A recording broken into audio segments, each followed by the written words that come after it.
booties for black girl nerds. Coming up in September is the 2025 Toronto International Film Festival. Here at Black Girl Nerds, we cover it every year, and every now and then I will put out a video talking about films that we're covering at different festivals. I've done one for Sundance. I don't think I've done one for TIFF, so here I am doing a video. And also on the blackgirlnerds.com website, I will have an editorial about what are the black films that you can see at TIFF, and also must-see films at TIFF. I put out those editorials every year. We'll continue to do those annually as well. But just for the sake of funsies and doing more video content for the channel, I decided, why don't I go ahead and do a video on some films that I plan on seeing at TIFF and films that I'm really excited about. So it's sort of a mixed bag of films that are very popular films, films that are independent films, black films, and films that I think that you'll probably see on streaming pretty soon. So without further ado, let's get to what films that I'm really excited to see at TIFF, and I'm sure that you'll be excited to see when they're released. If you are going to TIFF, then please, by all means, comment on the video. Of course, like, subscribe, do all of the things, you know, when you go to this channel, do all of those cool things too. But yeah, let me know in the comments if you plan on going to TIFF and what movies you are looking forward to seeing. So the first film that's up is the movie Good Fortune. Now this is interesting because I saw the trailer for Good Fortune at CinemaCon 2 years ago. So Lionsgate has been kind of sitting on this one for quite some time. They are the studio that is distributing this film, and it looks like Good Fortune is going into the film festival circuit, and it's playing at the Toronto International Film Festival. Good Fortune has a huge cast. It stars and is also written and directed by Aziz Ansari. But it also has Keanu Reeves, Keke Palmer, Sandra Oh, Stephen McKinley Henderson, Seth Rogen, Sherry Cola. So it's a huge cast of actors in this film where Gabriel, played by Keanu Reeves, is a budget guardian angel, sort of like a Constantine 2.0, maybe? I don't know.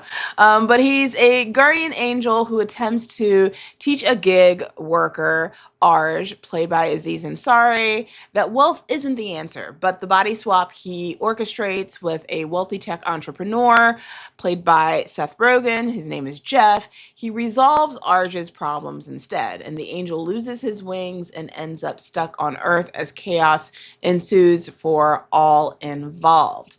So it's a comedy. It looks like it's a whole bunch of different shenanigans going on.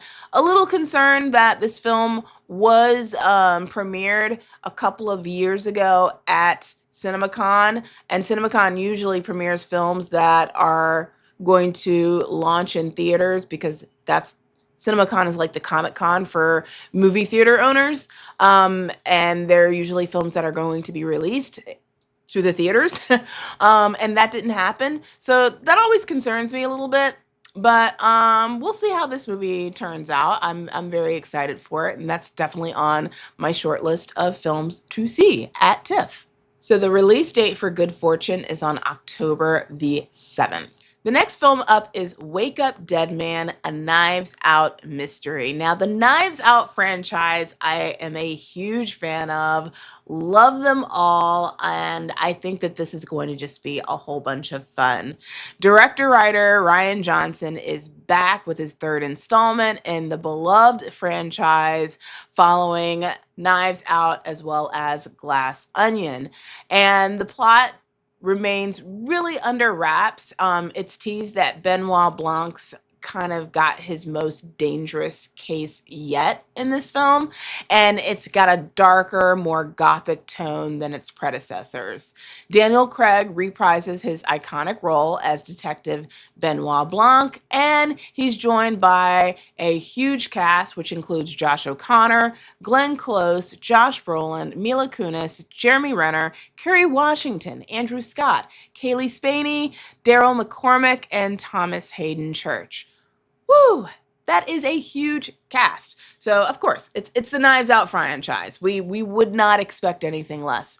So very excited to see what this third installment brings. I enjoyed Knives Out and Glass Onion respectively, so I have no doubt that this will probably be just as fun as those two films. So very excited of what this is going to bring us. And of course, as you know, this is a Netflix property. Netflix was the studio behind both of the previous films and is the film studio behind the third one. So they are bringing us this film to TIFF. And the film, by the way, releases on streaming on Netflix December the 12th. Wake Up Dead Man is not the only film that Netflix is bringing to TIFF. There is another film by Guillermo del Toro, who we love here at Black Girl Nerds. We're big fans. And that is the film Frankenstein. I love genre content and I love the whole Frankenstein universe. Big Penny Dreadful fan from back in the day. So anytime we can see Frankenstein in any iteration, I'm here for it. I think that this is going to be good. So Frankenstein stars none other than Oscar Isaac as Dr. Victor Frankenstein, Jacob Elordi as the creature, Mia Goth as Elizabeth Lavenza, and she's also Claire Frankenstein, Victor's mother. There's also supporting roles. Christoph Waltz is in this, Charles Dance, Felix Kammerer, Lars Mikkelsen, David Bradley, Ralph Ineson, Christian Convery, and Bern Gorman. So stellar cast through and through. I see some potential awards maybe because these are some awards worthy actors that we've got in this film. And Guillermo del Toro, you know, he is definitely someone who is top tier when it comes to filmmaking, both visually as well as narratively. And I'm really, really excited for what Netflix has in store for this film. So yeah, it looks like it's going to be good. Hopefully I'm not gassing this up too much, but I'm very, very excited for Frankenstein.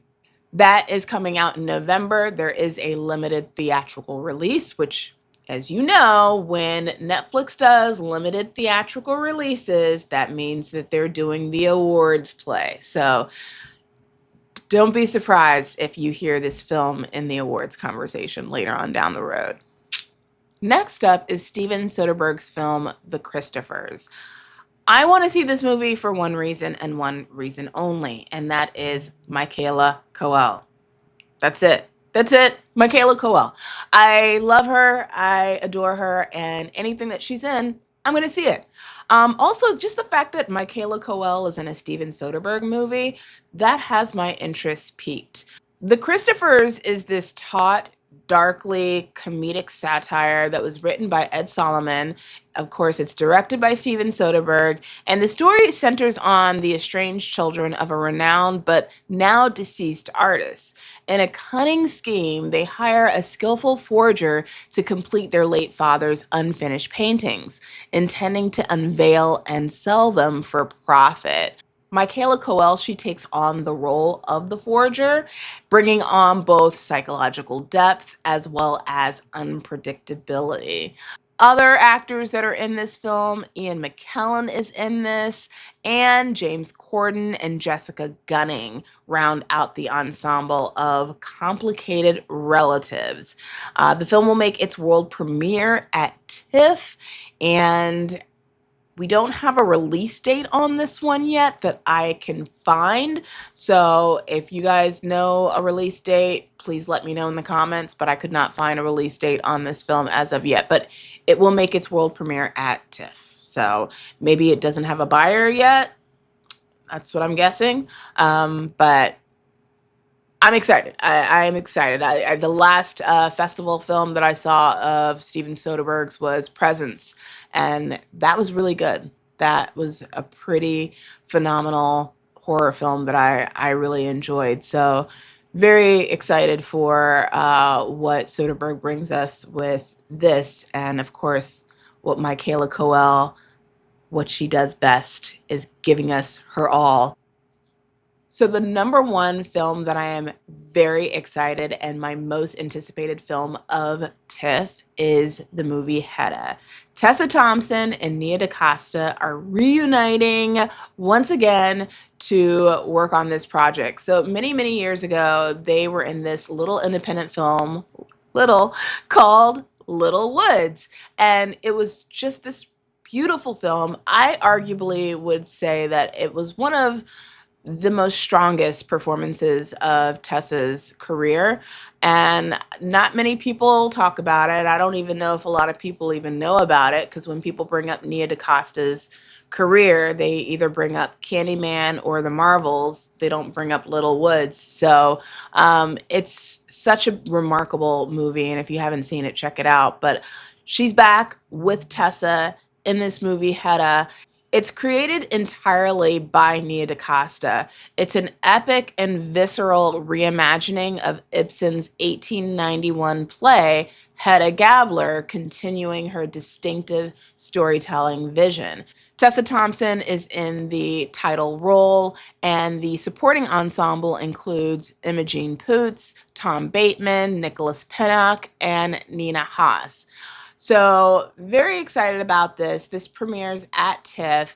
There is a theatrical release date of October the 22nd of this year. So, very cool. Amazon MGM Studios is behind this film. So, that's why we have a release date, because we have a studio behind it. So, for those of you that are very excited for a Tessa Thompson movie or a Nia DaCosta movie, guess what? You'll get to see it, because not everybody goes to TIFF, right? Not everybody gets to go to these festivals. So some of the films that come out of TIFF, you may not get to see them right away, or maybe at all. It just depends on what happens with the film, but you'll get to see Hetta because it is coming out on October the 22nd. So next up is The Lost Bus. And I'm just very curious about this film because I saw the trailer for it and it was immediately giving me vibes of the 1994 film Speed with Keanu Reeves and Sandra Bullock.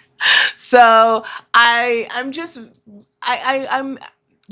of all, Speed is like one of my favorite films of all time. Like if you gave me a top 10 list to go off of, Speed would be on that list. So I'm very, very curious about this film, Lost Bus. I know it's not anything like that movie from what I can gather off of the trailer, but it's got similar kind of vibes. The Lost Bus is directed and co-written by Paul Greengrass along with Brad Inglesby. It's inspired by Lizzie Johnson's Paradise, One Town's Struggle to Survive an American Wildfire. So basically what it's about, it's a heart-pounding survival drama set in the catastrophic 2018 Camp Fire in California. It's one of the deadliest wildfires in state history. And it follows school bus driver Kevin McKay, played by Matthew McConaughey, and teacher Mary Ludwig, played by America Ferrera, as they attempt to rescue and shepherd a busload of children to safety through flames and chaos. So not exactly like Speed, but they're on this bus, and the action of the film takes place on a bus, a moving bus. So, similar in that vibe. It's scheduled to premiere at TIFF, and the anticipated theatrical release date is September the 19th. So very shortly, right after TIFF, it's coming out in theaters. So you'll get to see it pretty soon. So I'm very excited to see this one when it plays at TIFF. Next up is A Private Life. This is a French language psychological thriller with touches of dark comedy and mystery infused with a surreal, dreamlike sequence. The film stars Jodie Foster as Lillian Steiner, a celebrated psychiatrist based in Paris, and is unsettled when her patient, Paula, played by Virginie Efira, I'm probably butchering that name, I apologize in advance, dies. Convinced that it wasn't suicide, Lillian launches her own investigation, enlisting her ex-husband Gabriel, played by Daniel again, I'm butchering the name. Daniel Atuli. Atuli. Daniel. The story veers from classic detective territory into uncanny territory, featuring past life regressions, therapy tapes, and a blend of psychological introspection and twisted humor. I want to see this film because it played over at Cannes. Usually, for the most part, films that play at Cannes tend to have a little bit more momentum than other films when it comes to the awards space, the awards conversation. So I think that there could be an awards play for this film. I'm not, by the way, an awards expert by any stretch. So um, take what I'm saying with a grain of salt. But I do know that many films in the past, movies like The Substance, movies like Anora, that have played at Cannes have gone on to get nominations and even win. So I think that maybe Private Life is one that is worth checking out at least. So that way my job and what I want to do is make sure that I'm seeing all of the films that may likely get nominated. I have that checked off. So that way, when the award season comes, I can say that I saw that movie. So, A Private Life, that's on my list. Okay, this is going to be really weird reason to want to see a movie. I want to see this movie because I like the title. I know this is a superficial reason. Um, the movie is starring Rose Byrne, and it's called "If I Had Legs, I'd Kick You." Right there, you've got me hooked. I don't know what the movie is even about, but based on the title alone, I want to see it. All right. Actually, let's go ahead and read what the summary is about. So, Linda, played by Rose Byrne, is a therapist and a mother, and she's pushed to her limits when her daughter's mysterious illness, her husband's absence, and a literal collapse of her apartment force their relocation to a shabby motel. From there, even small stressors, apathetic institutions, disappearing patients compound into a suffocating, anxiety laden reality. So it sounds like this is a really tough, dense subject to navigate and to experience watching this film. It sounds like Rose Byrne is going to be giving the performance of her life in this one. I love Rose. I love her work. But I'm very curious.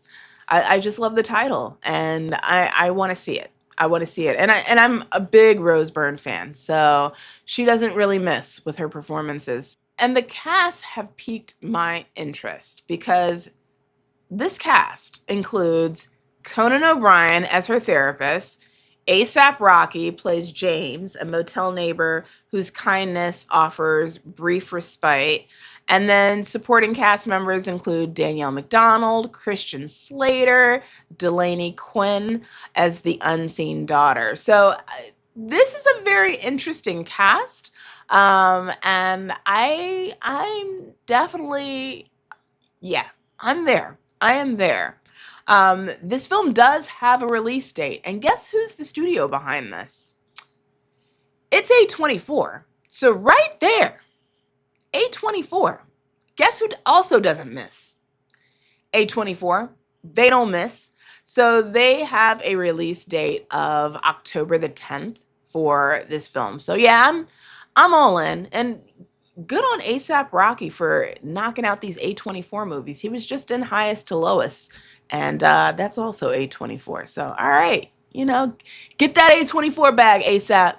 The last film that's on my list that I want to see is the movie A Sentimental Value. A Sentimental Value won the Grand Prix over at Cannes, so I definitely want to see it because, once again, movies that play at Cannes tend to have a little bit more momentum when it comes to getting other awards.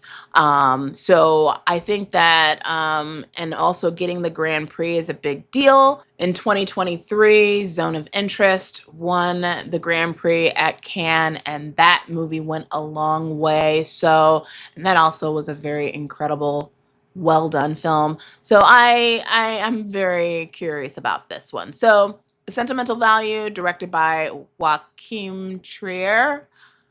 Again, I'm probably butchering his name. It's Norwegian. I don't speak Norwegian, but hopefully I got a little bit of that right. Joachim Trier co-wrote this 2025 dramedy with his longtime collaborator Eskil Vogt. After their mother's death, sisters Nora and Agnes, they reconnect with their estranged father, Gustav, a once celebrated director seeking a comeback. When Nora, a successful Oslo actress, declines to star in a deeply personal film, Gustav casts Rachel, played by Elle Fanning, a Hollywood star, instead. The narrative unfolds in their emotionally charged family home and explores themes of memory, artistic legacy, and multi-generational trauma. So Renate Renavis, probably said your name wrong. She is the star of the film. Stellan Skarsgård is in it. Inga Itzbader Lilius, Elle Fanning are all in the film. The film actually got a 19-minute standing ovation over at Cannes, but Cannes, they like doing that. They like doing those long standing ovations. I'm not about that life, but hey, that's what they do. And it did, of course, win the Grand Prix over there. The film does have a release date. It is going to release here in the United States on November the 17th of this year. So you will get to see it. And Neon actually purchased the rights of this film over at Cannes. Neon, guess what they bought at Cannes last year? This movie called Anora. Guess what won Best Picture last year? This movie called Anora. So Neon has a really good track record. They have a good track record when it comes to Oscars. I'm not saying A Sentimental Value could be in that same trajectory. It could, but Neon is a good place to be if you want to get awards attention. So that's why I want to see this film at TIFF. So that is my list of films that I want to see at the Toronto International Film Festival. I plan on seeing way more, but this is my short list of I have to see it. Look, if I had a list, a must-see list of films that I need to see, this is the list. But I plan on seeing a whole bunch more. Stay tuned on blackgirlnerds.com to see our lists of must-see films, as well as what are the black films that are going to be playing at TIFF. We're going to show you that as well. Thanks so much for tuning in and watching, and I'll see you next time. Bye.